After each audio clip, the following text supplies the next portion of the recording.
Donc ce cloisonnement de la créativité, comme disait Elliot, ce cloisonnement, finalement, c'est ce qui fait progresser la créativité. T'es correct. Pas forcément.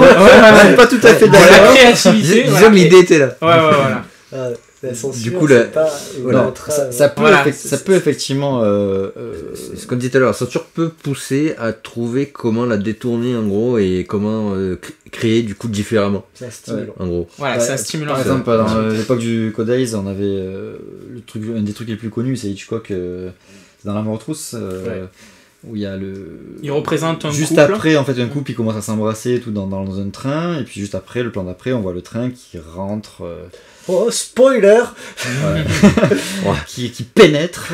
Disons que le plan, dans le tunnel. le plan est Noir assez et évocateur, il est coupé, il est assez évocateur pour qu'on puisse symboliser l'idée. Mais surtout, je crois que c'est le dernier plan du film en plus. Oui, voilà. Donc c'est vraiment, on finit là-dessus. Et voilà. Sur la jouissance ultime, quoi. Voilà. La jouissance finale.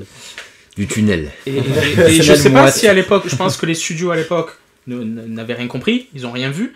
Et du coup, c'est là que l'idée s'est un peu profilée quelque part, puisqu'il y a plein d'autres réalisateurs qui ont dit, bon voilà, nous aussi on va installer des petites symboliques. Je sais pas si c'est vraiment Hitchcock qui a créé ça. Non, Et puis je pense pas non plus que les studios n'aient rien vu. À mon avis, les studios ils étaient comme tout le monde, ils voulaient voir de la loche. Je veux dire, par exemple, on se sent bien dans le King Kong de Jackson, tu sais, qu'ils veulent représenter les studios qui disent, mais où est la loche? Où sont les seins, les boobs, machin? Et je pense que les studios ils étaient comme ça, ils voulaient voir des trucs, mais ils pouvaient pas, ils s'auto-censuraient.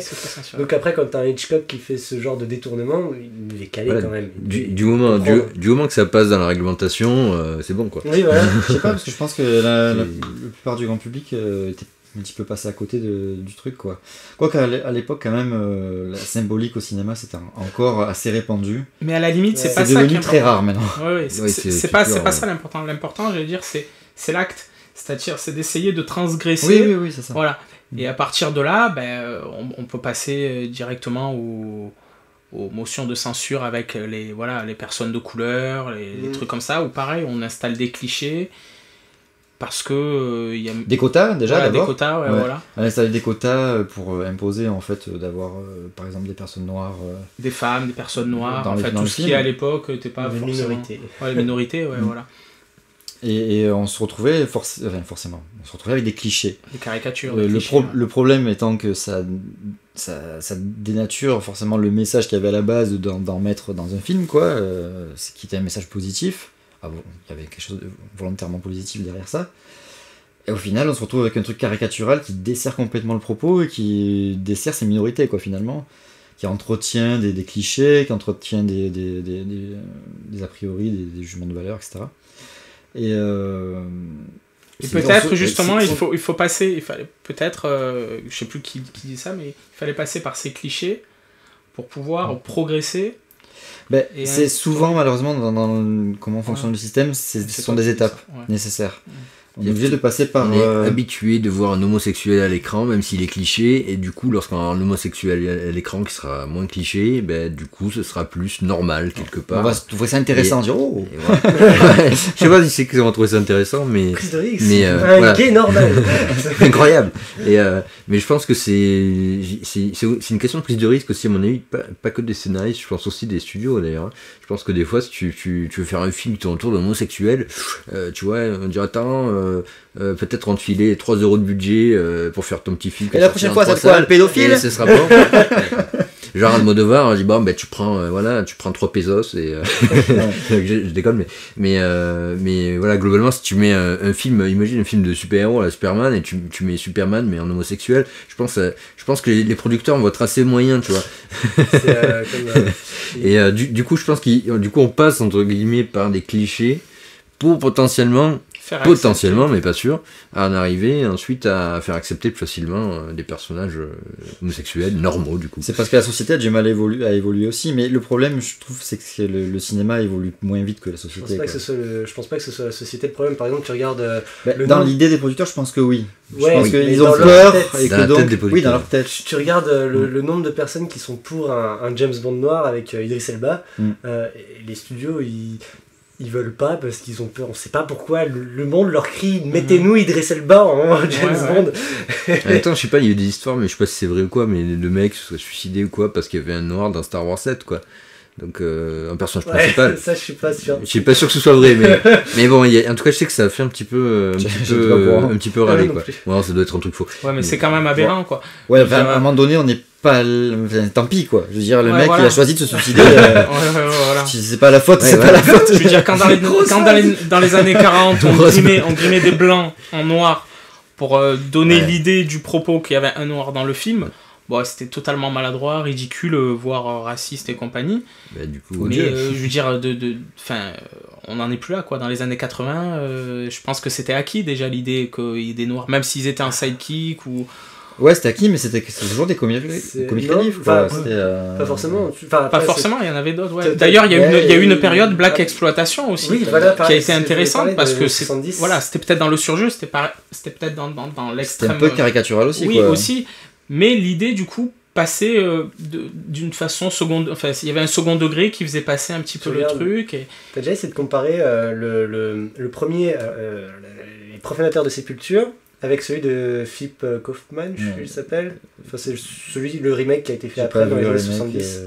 Et il y a un papillon de et la différence est totalement incroyable. Dans le premier, c'est un film en noir et blanc des années 60. Tout le monde est blanc, tout le monde est normal pour les codes de l'époque, et tu regardes le film qui a été tourné dans les années 70, ça se passe donc à New York, je crois, ou Chicago, je sais plus, une grande ville américaine, et il y a beaucoup de plans dans les rues de la ville où on voit plein de noirs, plein d'ethnies différentes en fait, pas que des noirs, mais voilà, et c'est quelque chose qui te montre que c'est un marqueur culturel, on voit que les choses ont évolué.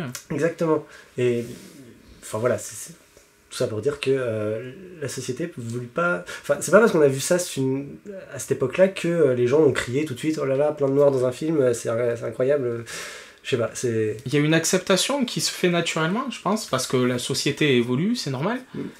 Mais après, est-ce que justement le fait que il reste des clichés, ça dénote quelque chose, une censure de la part des producteurs plutôt, ou des studios, des trucs comme ça, j'en sais rien. Là en ce moment on est plutôt dans le contraire même. On était en train d'en parler tout à l'heure, on disait qu'ils avaient tendance à mettre des personnages noirs, alors qu'à la base, par exemple, dans l'écriture, dans un script, ou même quand c'est une adaptation de BD, de livre, le personnage ne l'est pas, comme par exemple Will Smith dans Je suis une légende. L'exemple tout récent de Harry Potter, la pièce de théâtre, là, ça va pas être adapté au cinéma, non. C'est juste une pièce de théâtre pour l'instant. Hermione, en fait, est noire dedans. Oui, voilà. Bon, après, c'est pas le problème, on s'en fiche, quoi. C'est juste que on sent qu'on est dans une autre... on est dans l'autre extrême, quoi, en quelque sorte, c'est-à-dire on est dans l'exagération pour faire accepter une idée. Peut-être ou peut-être pas, moi je sais pas, moi j'ai plutôt l'impression que c'est normal en fait, c'est juste il y a des noirs dans la rue, oui bien sûr, mais un personnage moi j'ai l'impression qu'au contraire justement c'est commencer à rentrer dans les mœurs de mettre des noirs, et du coup on n'en met plus pour mettre des noirs, on en met parce que c'est un acteur, quoi. Pas sûr parce que tu parlais de Harry Potter, mais c'est comme pour les trans ou les homosexuels que parce que moi ça me passait aux 4 Fantastiques quand tu prends le Johnny Storm, la torche, qui normalement est blanc, il a toujours été blanc dans tous les comics, dans tous les films qu'il y a eu jusqu'à présent, et là il met noir. Moi je me pose la question, du coup, pourquoi ils le mettent noir? Voilà, moi ça me dérange pas qu'il soit noir, mais pourquoi ils le mettent noir? Ils le mettent pour un quota, alors que ça n'a aucun intérêt qu'il soit noir ou blanc. Il a toujours été blanc, mais le blanc, c'est tout, quoi. Après, dans le scénario de ce film, c'est intéressant parce que c'est censé être le frère le frère adoptif, ou c'est elle qui a adopté. Dans ce film-là, justement, il y a une affiliation qui n'est pas la même, et du coup, ça apporte des choses nouvelles. Bien sûr, mais le truc, c'est que. C'est au moins un intérêt. Tu peux le faire avec un blanc. Il y a un intérêt, mais c'est vrai qu'on se dit. C'est les 4 Fantastiques, quoi, à la base, donc pourquoi ne pas faire l'original, quoi, tout simplement. Voilà. On peut parler aussi simplement de ce qu'ont créé Spielberg et Lucas, finalement, c'est-à-dire un style de nouveau cinéma de divertissement, d'entertainment, qui a créé tout ce qui est devenu le Hollywood après dans les années 90 et début 2000, quoi. Après ça a rechangé parce qu'après il y a eu Nolan aussi au milieu. Ouais, enfin c'est en train de changer petit à petit. Voilà. Je dirais que c'est pareil que c'est en train de changer, ouais. Mais ça Qui d'ailleurs, les films qui ont aussi pas mal de restrictions, puisqu'ils ils ont peut-être des propos super matures, mais... les Nolan, tu veux dire? Ouais, mais ils sont PG-13 ou un truc comme ça en Amérique, donc on sent qu'il y a quand même... ça cloisonne un peu les idées, quoi. On peut parler de ça, de la MPA et de son système de cotation des films. Il y a eu le magnifique documentaire qui a été fait là-dessus, il s'appelle Unrated. Je sais pas si vous l'avez vu. Non. C'est un documentaire qui parle justement de ce système de classement, parce que là-bas il y a les PG, PG-13, R, et puis les NC-17. Et il faut savoir que les gros studios, quand ils veulent faire un film tout public, ils essayent au maximum de coller au PG-13, donc interdit au moins de 13 ans, non accompagné.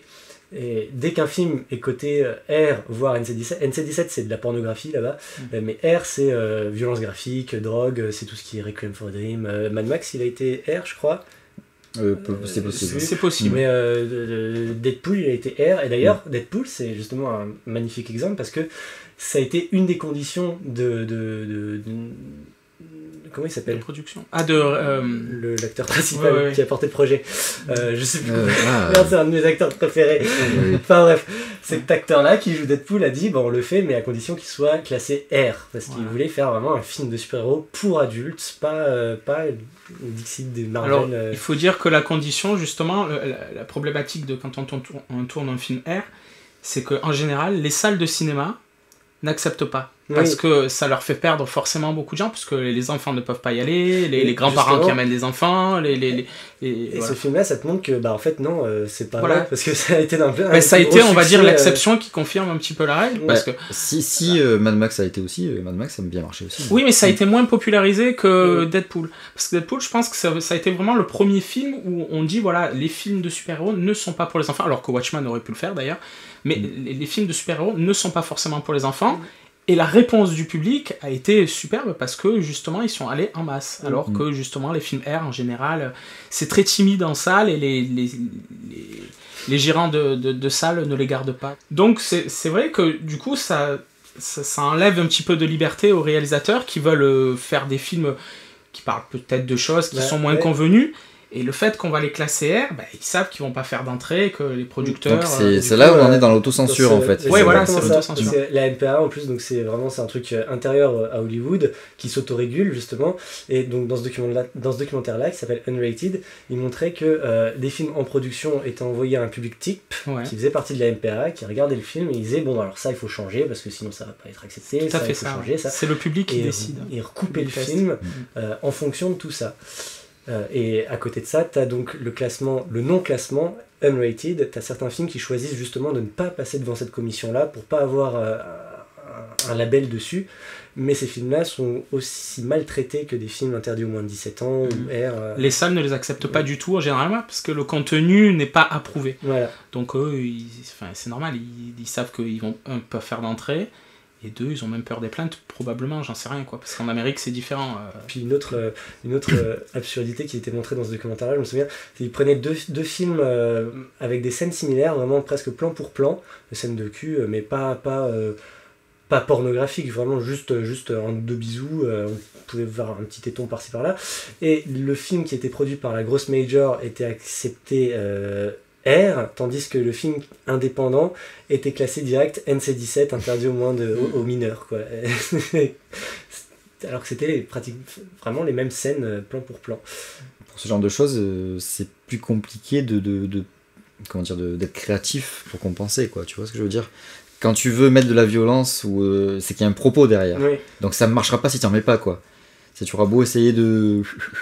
c'est ce qui se passe avec les films. Le propos sera différent, quoi. C'est ce qui se passe avec les films maintenant, où on va te donner un propos très adulte, et finalement, dans le film, il n'y a pas ce que tu attends. C'est pour ça que dans les années 80 aussi, là où on trouvait le plus de liberté dans le cinéma américain, c'était dans les films d'horreur, quoi. Ouais.